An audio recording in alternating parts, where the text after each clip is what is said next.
Saudações no ar, a edição de sábado do Jornal da Noite. Vamos às notícias inseridas no primeiro bloco. Moçambique já dispõe da plataforma de indicadores de tecnologia e de informação e comunicação. O informe foi avançado ontem em Maputo durante a cerimónia do lançamento do livro da página web do Observatório Nacional de Medição da Sociedade de Informação. De acordo com a informação avançada nesta sexta-feira pelo Instituto Nacional de Tecnologias de Informação e Comunicação, Moçambique já dispõe da plataforma de indicadores de tecnologia de informação e comunicação, uma ferramenta essencial para a tomada de decisões no domínio das TICs, fornecendo uma única fonte de dados que refletem a realidade de Moçambique. Nosso governo fortemente com o desenvolvimento da sociedade de informação e da maximização dos benefícios em todas as áreas de intervenção. A nossa convicção, a convicção do governo, as tecnologias de informação e comunicação são a alavanca para o desenvolvimento econômico do nosso país. É neste sentido que a visão do governo de coordenar as intervenções de todos os atores sociais levou à aprovação da política de informática em 2000 e a aprovação da sua estratégia de implementação em 2020. E um marco também importante a sinalizar é a elaboração da política de informática e seguiu-se a um inquérito nacional sobre a capacidade informática do país. Os indicadores de TIC fornecidos para esse estudo mostraram quanto longe é o poder para que Moçambique se tornasse parte relevante da sociedade global de Segundo o presidente do Instituto Nacional de Tecnologias de Informação e Comunicação, Laurino Chemani, a implantação da plataforma visa o desenvolvimento de uma sociedade de informação. Os indicadores de informação e comunicação são essenciais para avaliar o progresso em relação aos objetivos da área estratégica de tecnologias de informação e comunicação. São ainda mais relevantes para o contexto de Moçambique, tendo em vista o objetivo de produzir estatísticas sobre a inclusão digital para fins de apoio à formulação das diversas áreas de desenvolvimento econômico e social do nosso país. A sistematização dos indicadores de tecnologias de informação e comunicação para a medição do desenvolvimento da sociedade de informação em Moçambique apresenta um quadro com 280 indicadores distribuídos em 9 categorias, abrangendo áreas de agregado familiar e indivíduo, principais indicadores de conectividade significativa e educação e habilidades essenciais. Os meios de comunicação social associados às tecnologias de informação e comunicação desempenham vários papéis na sociedade moçambicana na construção e sustentação do sistema democrático, incluindo boa governação e proteção dos direitos humanos. O presidente da Confederação das Associações Econômicas de Moçambique, Agostinho Vuma, disse ser precipitado processar Venâncio Mondlane. Vuma disse ainda que se as manifestações continuarem após a tomada de posse do novo presidente eleito, irá comprometer a planificação de 2025.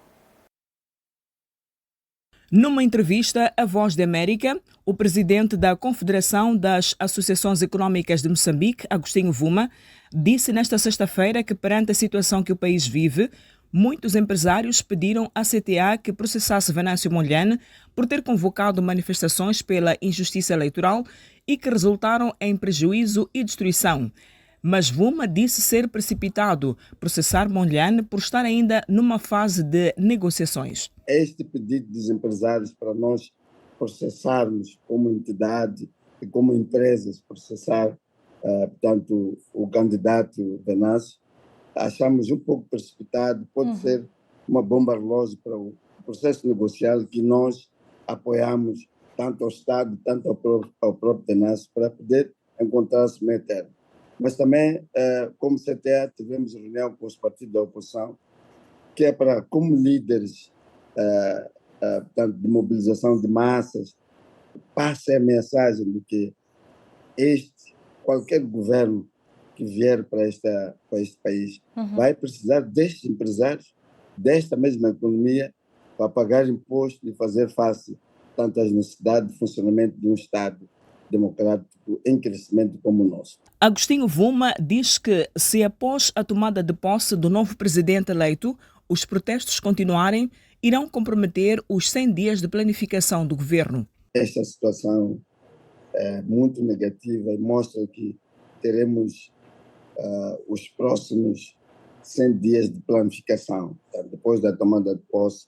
Se imaginarmos que a crise pós-eleitoral se imaginarmos que então teremos uns 100 dias de planificação e comprometeria os planos do governo, que vai apresentar o seu plano quinquenal. A Confederação das Associações Económicas de Moçambique, CTA, disse no passado mês de dezembro que o país perdeu mais 1,4 mil milhões de meticais devido à paralisação das atividades económicas resultante das manifestações. Na altura, Agostinho Vuma, presidente da CTA, explicou ainda que as manifestações podem desmotivar o investimento estrangeiro no país. O advogado Rodrigo Rocha diz ser legal a decisão que se espera que seja tomada pelo governo de substituir os 22 ministros e seus vices e aos 250 deputados, incluindo o líder da Renamo, o Sufo Momade. O advogado considera ser justificável também pelo fato de muitos deles terem sido afastados de suas habituais funções para servir ao Estado. O governo pretende aprovar, dentro de dias, o subsídio de reintegração para ministros e seus vices, deputados, incluindo os que vão renovar nessa legislatura, e ao líder da Renamo, o Sufo Momade. O assunto vem suscitando dúvidas sobre sua aplicabilidade. Entretanto, o advogado Rodrigo Rocha diz estar previsto na lei o subsídio de reintegração para ministros, vices e deputados que não passam para a próxima legislatura. Existem leis, nomeadamente uma lei desde 1998, que atribui este subsídio de reintegração aos membros do governo. Veja a própria lei do trabalho. A lei do trabalho, quando alguém trabalha durante um determinado período de tempo e cessa a sua relação jurídica, e não seja por uma causa disciplinar, aliás, este também é um motivo de exclusão daquilo que seja os subsídios de reintegração dos membros do governo, a lei também diz que ele tem direito a uma determinada indemnização. E aqui o que me parece é que o legislador quis não deixar desprotegido alguém que teve a exercer uma função por conta e em benefício do Estado e que depois de cessada essa relação pode ficar ainda alguns meses sem conseguir enquadramento dentro de uma área onde possa vir a obter algum tipo de remuneração. Questionamos se a reintegração de Sufo Momade também está prevista, visto que ele perdeu o posto de líder do maior partido da oposição, ao que nos explicou. Também existe um regime legal específico aplicável ao líder do segundo maior partido da oposição e que esse tem o respaldo na Lei 28/2020 e que diz, entre outras coisas, que tem direito a um subsídio de reintegração nos termos da lei, está previsto logo no artigo 1º. Mas afinal, de que forma são calculados os subsídios? Para ministros não é um quantum, é assim, eles têm direito a uma indemnização, a um subsídio correspondente a 75% do salário que recebiam, multiplicado pelo número de anos que recebiam. No caso dos deputados, correspondia a 75% do salário, da remuneração que oferiam durante o número de anos em que foi deputado. Ou seja, aqueles deputados que, por exemplo, agora renovam o mandato, no meu entender, não têm direito a este subsídio de mandato. Rodrigo Rocha afirma que podia ser questionável o fato dos deputados aprovarem a lei em benefício próprio. Entretanto, já que trata-se de um grupo, deve ser aceitável, pois a aprovação foi feita na Assembleia da República. Para trás fica o primeiro bloco informativo. É a altura de observarmos uma curta pausa e fica lançado o convite para que o cargo de telespectador continue do outro lado da tela.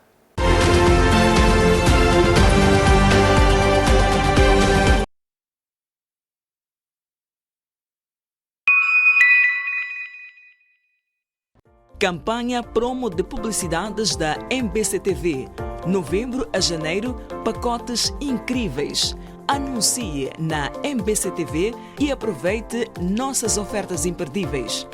Não perca a oportunidade de destacar a sua marca. Ganhe uma visibilidade única e alcance um público diversificado.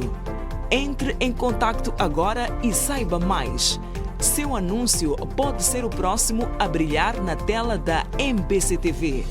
Transforme sua mensagem em sucesso. MBC, conectando o mundo.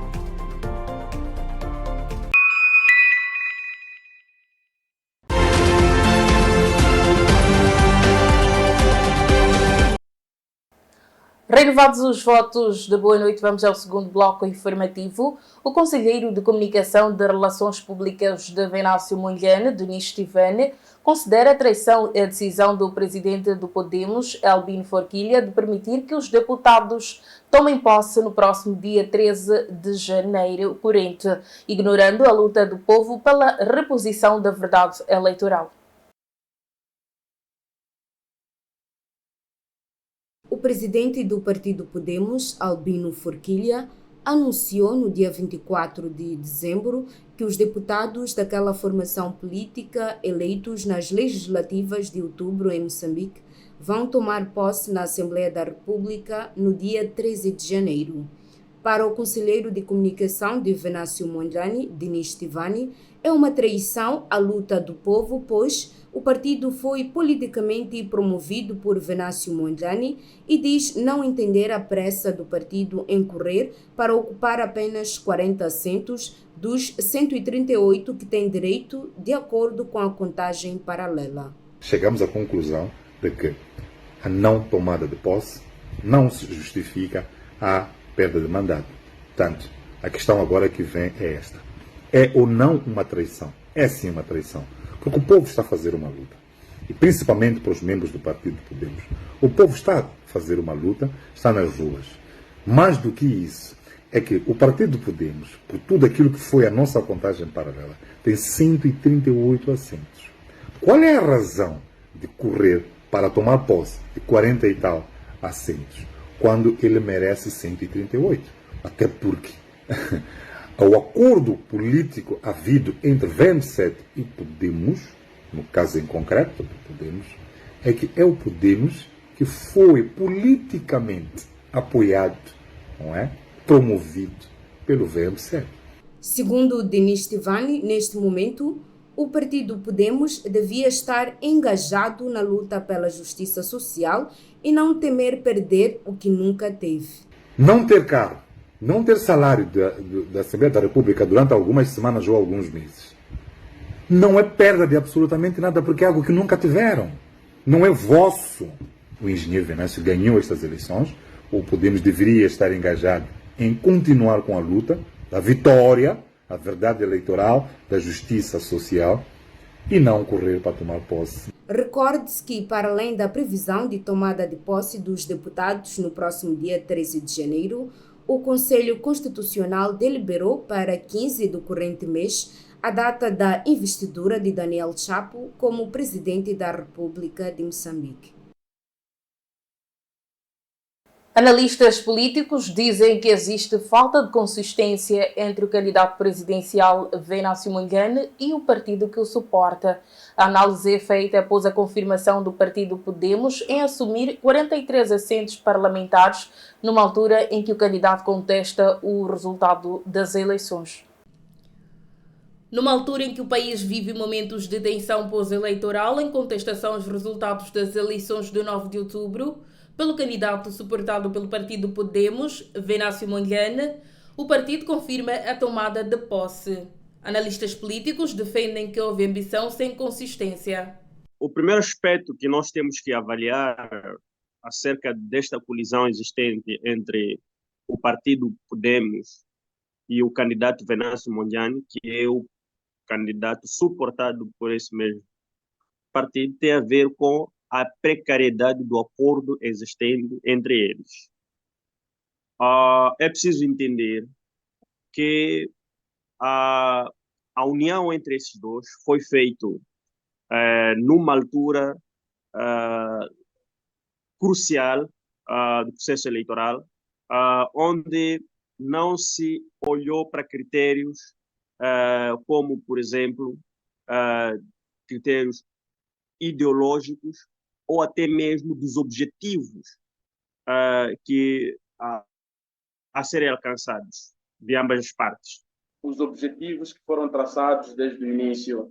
O Partido Podemos almejava alcançar um determinado número de deputados, tanto para a Assembleia Legislativa como para as Assembleias Provinciais.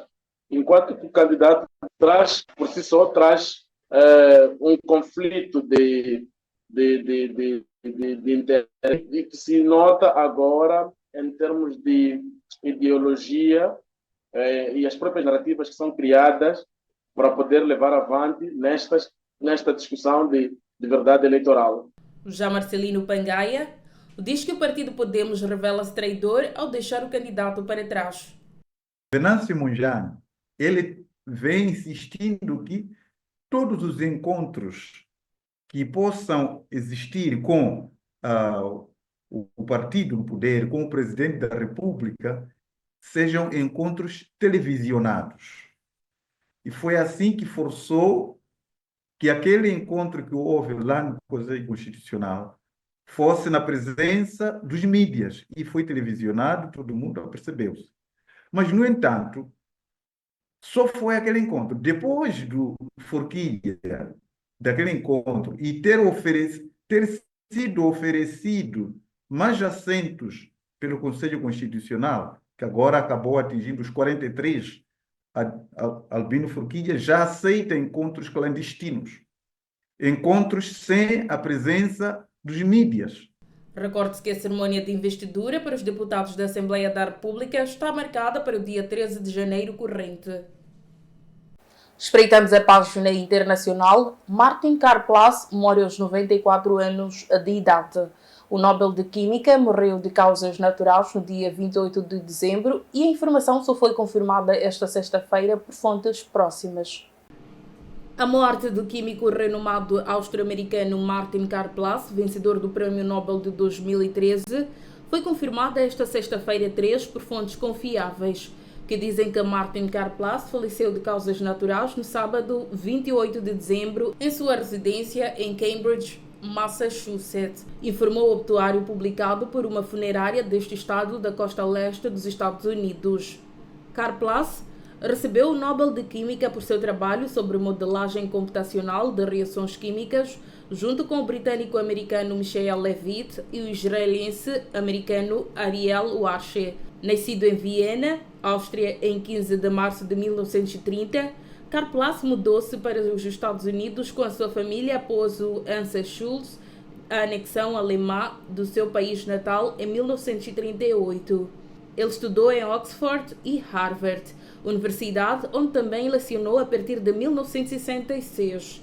A partir de 1992, passou a dar aulas também na Universidade Francesa de Istambul. Karplus estudou em Oxford e Harvard, universidade onde também lecionou a partir de 1966. A partir de 1992, passou a dar aulas também na Universidade Francesa de Estrasburgo. Ele também era um fotógrafo emérito. Suas fotografias foram exibidas em maio de 2013 na Biblioteca Nacional da França, em Paris. Mesmo sendo celebrado por sua inteligência, sua vida como refugiado em numerosas contribuições científicas, talvez o maior impacto de Martin Karplus seja a maneira como ele conectou as pessoas e a comunidade por meio da ciência, da fotografia ou da gastronomia, inspirando-as com o seu exemplo. Martin Karplus deixa esposa, 3 filhos e uma neta. Fechamos o segundo bloco informativo. Saiba a seguir como se vai portar o tempo nas próximas 24 horas.